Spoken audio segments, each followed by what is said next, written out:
जंगपुरा और कालका जी की बात करते हैं। रमेश जी, मैं आपसे जानना चाहता हूं कि सिसोदिया साहब जो कि पूर्व डिप्टी सीएम रहे हैं, आतिशी जो कि इस वक्त मुख्यमंत्री हैं, इन दोनों के बारे में भी कहा जा रहा है। जंगपुरा में बीजेपी की तरफ से तरविंदर सिंह मारवाह मैदान में हैं, जो कि 3 बार विधायक रह चुके हैं कांग्रेस पार्टी से। 2022 में बीजेपी में आ गए थे, इस बार मैदान में हैं। और कांग्रेस पार्टी से फरहाद सूरी हैं। तो लोग कह रहे हैं कि फरहाद सूरी साहब अगर मुस्लिम वोट काट ले गए तो सिसोदिया साहब फंस सकते हैं। पड़पड़गंज से उधर गए जरूर हैं, मगर मामला करीबी हो गया है। कालका जी के बारे में कहा जाता है कि उनके सामने 2 मजबूत प्रत्याशी आ गए हैं। आतिशी के सामने बीजेपी से रमेश भिदुड़ी हैं, जो कि शुरुआत से ही बहुत भयानक तरीके से एग्रेसिव है। उनके बयान बिल्कुल दिल्ली चुनाव में जो शांति थी उसमें उबाल ला दिया था। और कांग्रेस की तरफ से अलका लांबा, जो कि आम आदमी पार्टी की तरफ से चांदनी चौक से विधायक रह चुकी हैं, कांग्रेस की नेता हैं। जंगपुरा और कालका जी में कैसे देख रहे हैं रमेश जी? देखिए, जंगपुरा की जो सीट है कमोबेश मुझे लग रहा है नई दिल्ली सीट जैसा ही उसका ट्रेंड करेगी, वैसे ही रुझान उसका रहेगा। और यहाँ पे जो मरवा साहब हैं वो बड़े कदावर नेता रहे हैं। और फराज सूरी साहब, उनका तो आपको पता ही है, वो उनका एक बड़ा पूरे इलाके में रहा है। और अगर वो मुस्लिम वोटरों को अपने पक्ष में ले आते हैं तो स्थिति और डामाडोल हो जाएगी। और रही बात, देखो जंगपुरा सीट जब ये बदल रहे थे मनीष सिसोदिया, तो उसी समय कई सारे सवाल उठ गए थे कि उस सीट का गणित क्या है जो इनके पक्ष में आता हुआ दिखाई देता है। कोई ये समीक्षक नहीं बता पा रहा था कि ये इस सीट पे गए तो गए क्यों, क्योंकि पटपड़गंज की जो सीट है मेरे विधानसभा के बिल्कुल करीब में ही है। यहाँ पे जो पिछली बार का जो रिजल्ट रहा आपको पता है, रविंदर सिंह नेगी जो 700-800, हालांकि बताए तो 2500 वोट जाते हैं, लेकिन ये था कि वो 700-800 वोटों से ही वो हारे थे।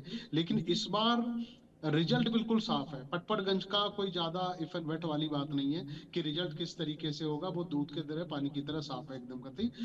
रही बात, इन सारी स्थितियों को देख के ही जब उन्होंने पाला बदला और जंगपुरा गए, तो बड़ा अनएक्सपेक्टेड था हम लोगों के लिए भी कि ये जंगपुरा क्यों चले गए। त्रिलोकपुरी भी जा सकते थे, विधानसभा बगल की हमारी कृष्णा नगर भी आ सकते थे, और भी कहीं आ सकते थे। क्या सिर्फ इन्होंने इसलिए चुना कि नहीं, जंगपुरा में मुस्लिम आबादी ज्यादा है, जी। दलित वोटर बहुत कम है वहां पे, और झुग्गी झोपड़ी वाले भी मेरे ख्याल से बहुत ही कम है।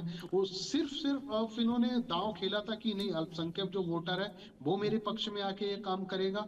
लेकिन फिर क्या हुआ, तुरंत ही काउंटर जो उस समय कांग्रेस ने करा और एक कदावर नेता को मैदान में उतार के तो इतना दिलचस्प एक मैदान खड़ा कर दिया कि नहीं। उसके बाद फिर मनीष सिसोदिया को भी शायद मुझे लग रहा है, हालांकि नेता कभी मुख से नहीं बोलते हैं कि क्या हुआ, लेकिन ये एहसास उनको जरूर हो गया था कि नहीं, ये जो सीट बदलना मेरे लिए बड़ा खतरे से ये खाली नहीं रहेगा। वो कोई भी सीट ले सकते थे, दिल्ली के आसपास की कोई भी सीट में कहीं पे भी जा सकते थे जहां उनके लिए बड़ा आसान रहता। और रही बात, फिर आप कालका जी सीट की जब बात कर रहे हो, देखिए वहां पे 2 महिलाएं लड़ रही हैं। एक तो खुद सीएम है, दूसरी जो अलका लांबा है, वो भी अपने आप में एक वजूद रखती है, उनका व्यक्तित्व ही अपना उस इलाके में ठीक रहा है सब कुछ। लेकिन वहां पे भी जो स्थितियां वो फंसी पड़ी हैं। हालांकि वहां पे कुछ चीजें ऐसी हैं जो स्पष्ट होती दिखाई देती हैं, क्योंकि वहां की जो महिलाएं और जितने भी वर्ग के जो वोटर हैं वो खुल्लम खुल्ला कह रहे हैं कि नहीं, आम आदमी पार्टी ने काम सही करा है और महिला मुख्यमंत्री हैं, उनके नेतृत्व में सरकार काम कर रही है। तो इस तरीके के बयानात वगैरह आ रहे हैं। फिर रही बात है रमीत बिधूड़ी का वहां पे आना और महिलाओं के प्रति इस तरीके से बयानात देना, मुझे लग रहा है उन्होंने अपना बड़ा नुकसान कर लिया है। उन्होंने ना सिर्फ अपना नुकसान करा, मुझे लग रहा है बीजेपी के लिए भी नुकसान कर दिया है।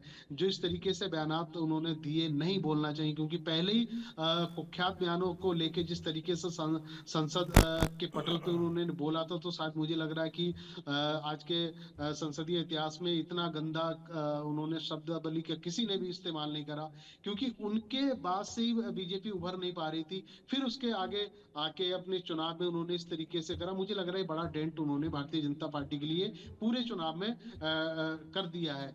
हो सकता है कि उनके इस बयान के बाद में वहां की विशेषकर महिला आबादी ये कहे कि नहीं, जो महिलाओं के बारे में इस तरीके से बात करता है तो उसमें तो बड़े अपने हिसाब से वो एनालिसिस करेगी।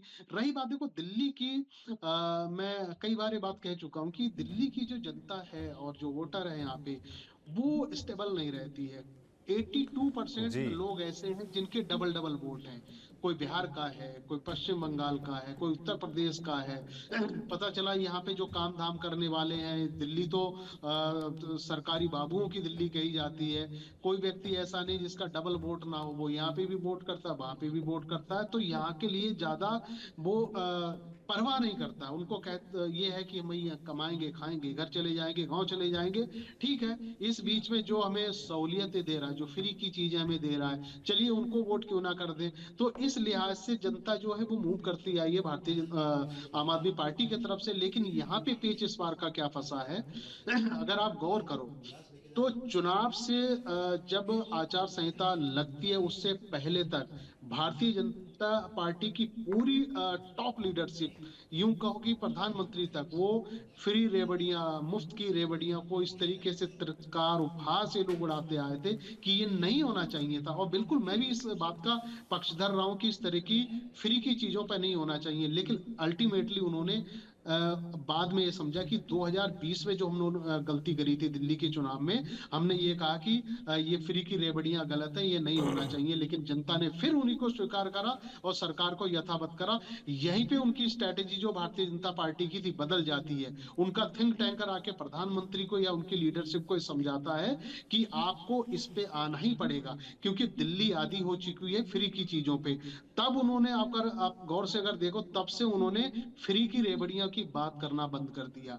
जो आम आदमी पार्टी जितनी भी योजना फ्री की दे रही है उस पे ही प्रधानमंत्री ने खुद कहा अपने मुख से कि नहीं, जो चीजें चल रही हैं उसको हम लोग बंद नहीं करेंगे। तो जाहिर सी बात है उन्होंने स्वीकार कर लिया कि दिल्ली की जो जनता है वो फ्री की आदी हो गई है, और बिना फ्री बीज के, बिना इस मुद्दे के चुनाव यहाँ पे लड़ा नहीं जा सकता। यहाँ पे भारतीय जनता पार्टी की एक और मजबूती आ जाती है। तो जनता दिल्ली की है उनकी तरफ मूव होती है, उनकी तरफ देखने लगती है कि चलो हो सकता है कि जो 2-3 बार की जो सरकार रही हो, क्यों ना एक बार बदलाव करके देखें।